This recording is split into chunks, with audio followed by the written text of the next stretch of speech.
What's up guys, and welcome back to my channel where I talk and do everything pinball. So if that sounds interesting to you, then hit that subscribe button down below. Here we have a Data East book. This is more than likely a somewhat routed machine, but you're going to see that the Playfield is pretty close to perfect. The cabinet, on the other hand, has got a little bit of wear, but overall, it's in good condition. Let's get started.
Alright, so as usual, we're not just going to plug this machine in and expect everything to power on and work.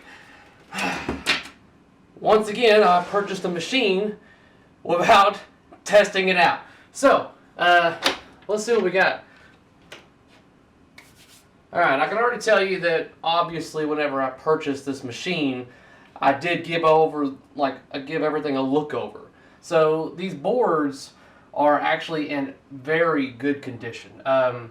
Surprisingly good condition, actually. What I'm going to do now that I'm here and I don't have the buyer staring over my shoulder is just that I'm going to give him one more look over just to make sure everything is the way it is. I'm going to check all my fuses to make sure that they're good. So let's do that.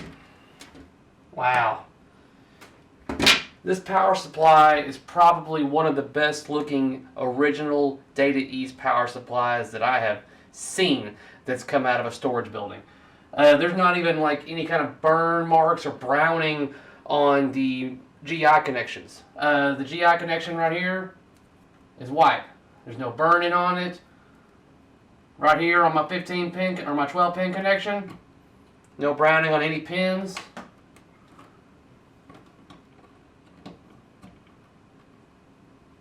Man, that looks good. Whoever owned it in the past, they have done some sort of board work.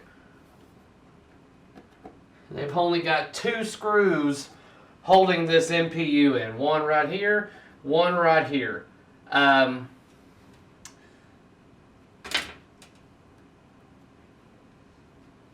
One thing I always make sure about also is that my ribbon cables are in the appropriate orientation, meaning pin 1 is the red strap.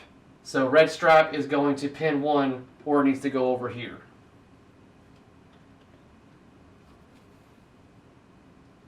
Alright, so my ribbon cables are in the appropriate orientation.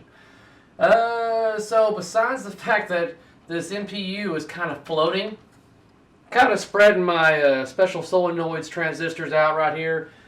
These can get a little warm, so I don't want them picking up heat if they're sitting up against another transistor, so I kind of space them out a little bit more evenly. I don't know why. Okay, yeah, so they've got black tape over the ROM chip for this game. Obviously, I'm guessing they didn't want any kind of UV lighting accidentally erasing the data for it.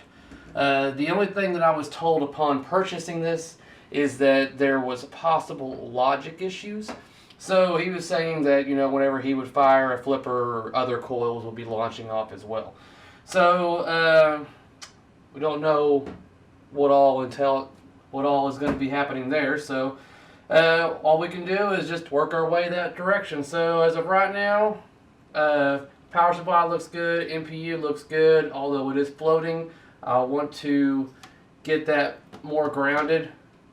So I'm going to have to go, I think I've got some, but I'm going to have to go find some more screws just to make sure they're held down a little better. I think it'll be fine, obviously, for testing purposes right now, though. So let's move on to my main fuses right back here. Alright, solenoid driver board looks good. Move on to the soundboard. Looks good, no busted capacitors or anything like that.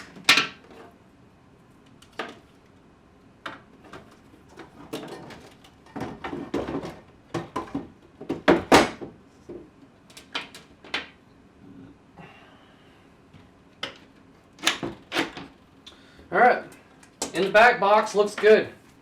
Let's move up underneath the playfield.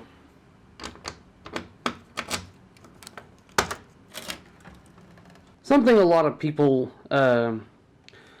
don't think to look for is any kind of issues that are in the coin door area. So some of the things that you might want to look for is any kind of splattered on solder. I mean, this is not an issue right here, but just things to look for. Any kind of split wires, any kind of, because let's see here.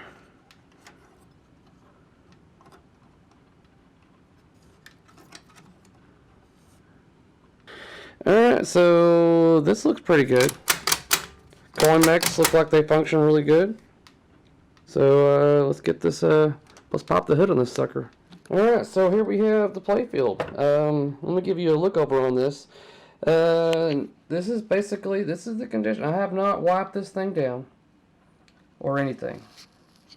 This is the condition it was in whenever I picked it up.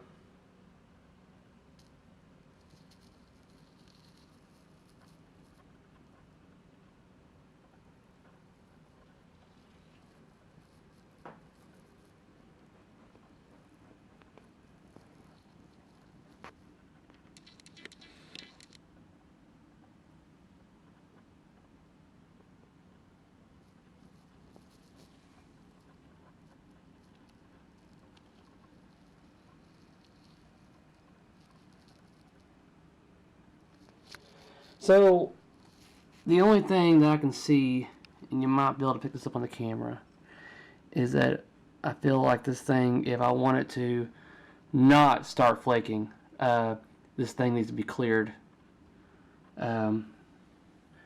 Luckily, the paint is still intact, and I can start coating it up with wax, and that'll help it. But if I want this thing to be good, I got a big old thing of Mylar right here. Mylar. No, these aren't Mylar. Thank God. Those are just the stickers over the inserts. Got some Mylar right here. Mylar right here.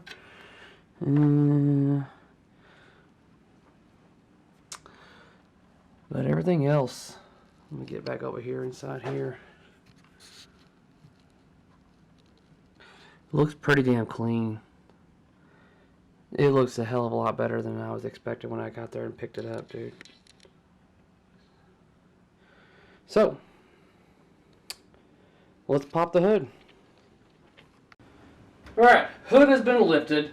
I'm going to start from the bottom and work my way up. So I'm going to actually start at the flipper board down here to make sure that my fuse clips aren't already starting to corrode and just be worthless. And it's typical. I'm actually going to be surprised if they are still good. Surprisingly enough, the fuse clips have a really good grip on those fuses. Now, are they any good? Fuses down there are good. Alright, so we'll start from the bottom and work our way up and see if we can find any issues.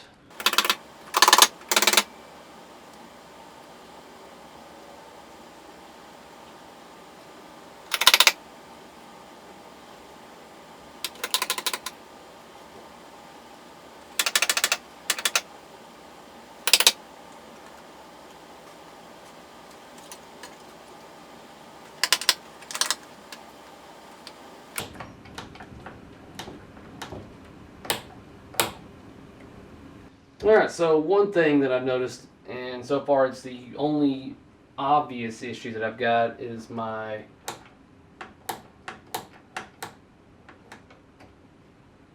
right here for the shooter lane. That solenoid is very sluggish. May just need an adjustment, may need a cleaning, or it could already be fried. We're gonna find out. Alright, so I've disassembled the mech area, and it turns out it's not actually the coil or the coil sleeve. That's pretty free flowing right there. But I am going to need to clean up this mech, because this is very sluggish when it comes to how smoothly this is able to move around. It should be a lot more free flowing than that. This is not going to work. So we're going to clean this up, basically take it apart, clean it up, put it back together again. I'll even sand down this stuff that's all over this coil, this rod right here. Ugh. And then we'll get it all back together again and it should be good to go. Alright, so I'm not sure how well you're going to be able to see this, but everything has been disassembled, lubed up,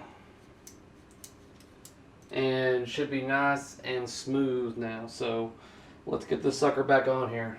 Magnet antenna and the appropriate size 1/4 inch nut driver.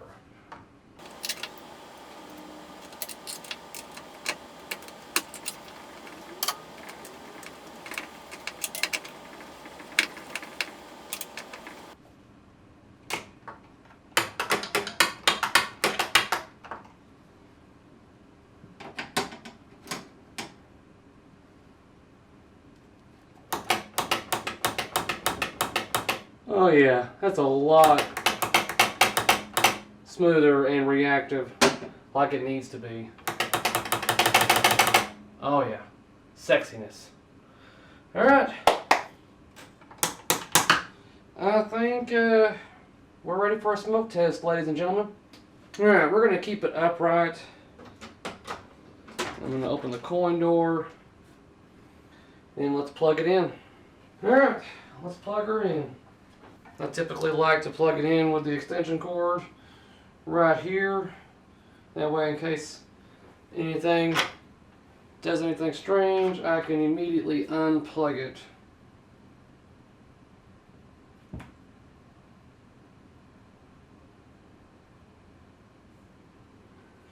Alright, so power's been connected. No popping.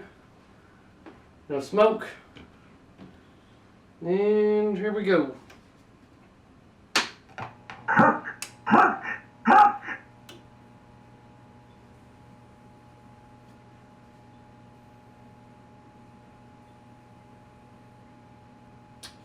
Alright, so no smoke. Looks like we got processor going.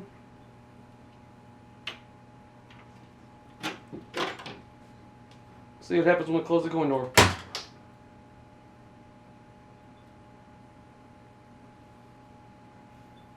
So right off the bat, I noticed that I don't have a display. So that's something that sucks, because in order for me to really troubleshoot this, I'm going to need to see the damn test mode and stuff. So let me just do a quick.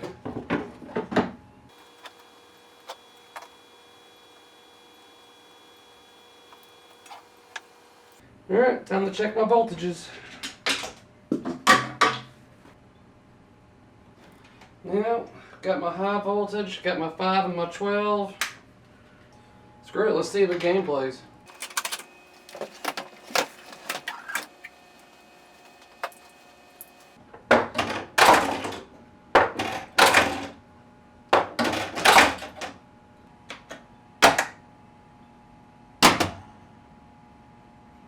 Alright, so that's what happens when I try to start a game.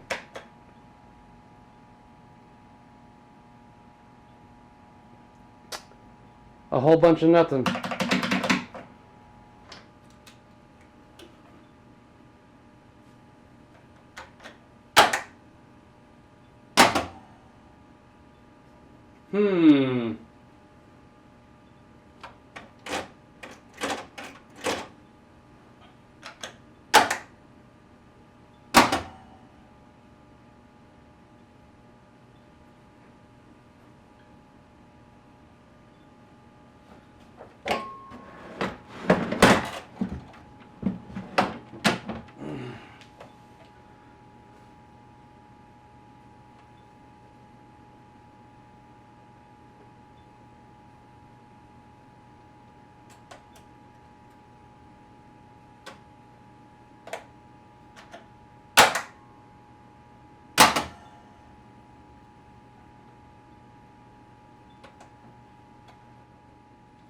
have to fly, have to fight, have to throw, have to shake Maggie, have to shake Hank.